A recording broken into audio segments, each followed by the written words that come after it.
अकाल मृत्यु वो मरे जो काम करे चांडाल का, उसका बाल भी बाका ना हो, जो भक्त हो महाकाल का।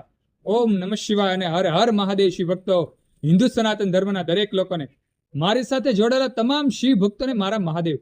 શિવ ભક્તો, મૃત્યુ બે પ્રકારના છે, એક મૃત્યુ અને એક અકાળ મૃત્યુ.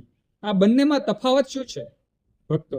દરેક જીવને ભગવાન મહાદેવ આ ધરતી પર મૂક્યા છે. જેનો જન્મ છે તેનું મૃત્યુ નિશ્ચિત છે. ભગવાન મહાદેવે એક સમય એમ કે દરેક જીવનો નક્કી કરેલો છે કે આ સમયે આ જીવનું મૃત્યુ થશે. પણ અમુક જીવનું અકાળ મૃત્યુ થઈ જાય છે. જે મૃત્યુ લખેલું હોય તેના કરતાં પણ વહેલું મૃત્યુ આવી જાય છે. વહેલા યમરાજ આવી અને તેનું તેડું કરી જાય છે. આનું કારણ શું છે? આનું કારણ એક જ છે, કર્મનો અભાવ. કંઈક આપણાથી એવું પાપ થઈ જાય છે જેથી કરી અને આપણું અકાળ મૃત્યુ થઈ જાય છે. એટલે જીવનમાં ખાસ ધ્યાન રાખ, એવું કર્મ કદી પણ ન કર. ધન પ્રાપ્તિ માટે, સારી સુવાસ માટે એવું કાર્ય હંમેશા ન જ કરવું જોઈએ કે જેથી કરીને આપણું અકાળ મૃત્યુ થઈ જાય, આપણે મહાપાપના ભાગીદાર થઈ જઈએ.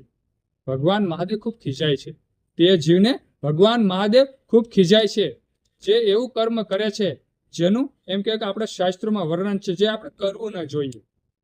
ઘણા જીવને આપણે જો દુઃખી કરતા હોય, કંઈક એવું એમ કે માઇન્ડ વાપરી અને આપણે એવું કાર્ય કરતા હોય કે જે સૃષ્ટિ વિરુદ્ધ હોય, જે ભગવાનના નિયમોથી વિરુદ્ધ હોય, જો આવું કાર્ય આપણાથી થઈ જાય ને તો આપણું મૃત્યુની પણ અકાળ મૃત્યુ થઈ જાય છે.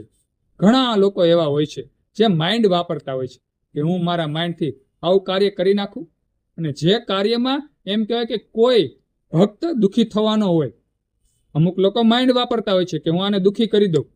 અમુક કાર્ય એવું છુપાયેલું હોય આપણે કરતા હોય અને તેની પાછળ એવું પણ હોય કે કોઈક માનવ, સારો માનવ દુઃખી થવાનો હોય. તે કાર્ય આપણથી થતું નથી, તે પહેલાં જ આપણો એમ કહેવાય કે કાળ આવી જાય છે અને આપણને લઈ અને એમ કહેવાય કે નરકમાં લઈ જાય છે. એટલે ખાસ શિવ ભક્તો, આ જીવનમાં આપણે આ ધરતી ઉપર જન્મ લીધો છે તો આ ખાસ વાતનું ધ્યાન રાખવું કે ક્યારે આપણું અકાળ મૃત્યુ ન થવું જોઈએ. ભગવાન મહાદેવ આપણું મૃત્યુ નિશ્ચિત લખેલું જ હોય છે.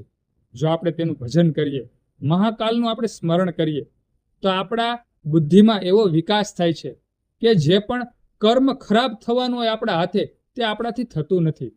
ભગવાન મહાદેવ આપણી રક્ષા કરે છે. ભગવાન મહાકાલનું આપણે જો નિત્ય સ્મરણ કરતા હોય તો આપણાથી મહાપાપ જે થવાનું હોય ને તે થતું નથી. આજ ભગવાન મહાદેવની કૃપા છે, આજ આપણા ભજનની શક્તિ છે, ભગવાન મહાદેવના સ્મરણની શક્તિ છે. જ્યારે આપણે નિત્ય જય મહાકાલનું સ્મરણ કરતા હોઈએ, શિવલિંગનું પૂજન કરતા હોઈએ, મહામૃત્યુંજય મંત્રના જાપ કરતા હોઈએ, ઓમ નમઃ શિવાયના જાપ કરતા હોઈએ, હર હર મહાદેવના નાદ ગુંજાવતા હોઈએ, ત્યારે ભગવાન મહાદેવ આપણી બુદ્ધિમાં એવો વિકાસ કરે છે કે આપણાથી અહિત થતું નથી, આપણે પાપના ભાગીદાર થતા નથી. અને હંમેશા આપણું આયુ ભગવાન મહાદેવ લાંબુ કરી દે છે.